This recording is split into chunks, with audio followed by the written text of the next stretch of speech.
इसी महीने की शुरुआत में सैकड़ों अभिभावकों ने शिक्षा निर्देशालय कार्यालय के बाहर विरोध प्रदर्शन किया है और हाल में की गई फीस वृद्धि को तत्काल वापस लेने की मांग भी की है। दिल्ली की मुख्यमंत्री रेखा गुप्ता ने मंगलवार को कहा कि दिल्ली मंत्रिमंडल ने राष्ट्रीय राजधानी में निजी और सरकारी स्कूल में फीस को विनियमित करने के लिए मौजूदा विधेयक को मंजूरी दे दी है। पीटीआई की रिपोर्ट के अनुसार रेखा गुप्ता ने एक प्रेस कॉन्फ्रेंस को संबोधित करते हुए कहा कि दिल्ली सरकार ने दिल्ली स्कूल शिक्षा शुल्क निर्धारण और विनियमन विधेयक 2025 में पारदर्शिता को मंजूरी देकर एक साहसिक और ऐतिहासिक कदम उठाया है।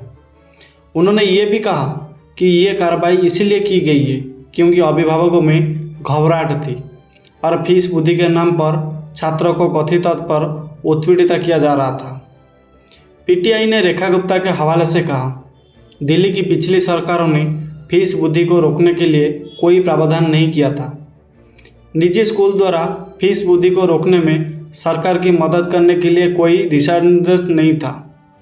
ये बड़ा कदम दिल्ली भर में कई अभिभावकों द्वारा शिक्षा निदेशालय के कार्यालय के बाहर विरोध प्रदर्शन करने के कुछ सप्ताह बाद उठाया गया है, जिसमें फीस वृद्धि को तत्काल वापस लेने की मांग की गई थी।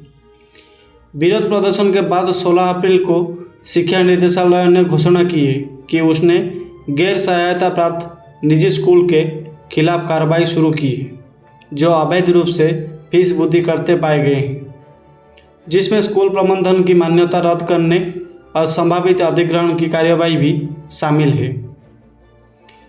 मौजूदा विधेयक को मंजूरी मिलने पर दिल्ली के शिक्षा मंत्री आशीष सूद ने समाचार एजेंसी पीटीआई को बताया है कि इसे लागू करने से पहले 18 प्रावधानों की समीक्षा की जाएगी और 3 साल में स्कूल फीस बढ़ाई जाएगी। उन्होंने ये भी कहा कि ये विधेयक जल्द ही पेश किया जाएगा और प्रेरित भी किया जाएगा।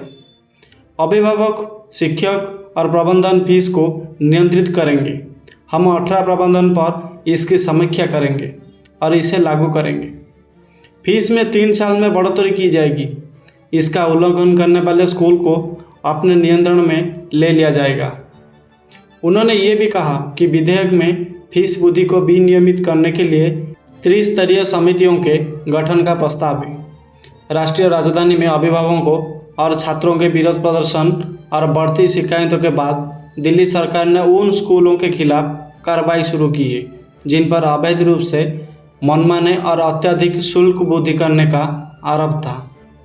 फीस वृद्धि से अभिभावकों की जेब पर बोझ पड़ता है, जिसके कारण उन्हें फीस वृद्धि रोके। माता पिता एटीएम नहीं है और शिक्षा हर बच्चे का अधिकार है जैसे ही नारे लिखे तख्तियां के साथ प्रदर्शन करना पड़ा।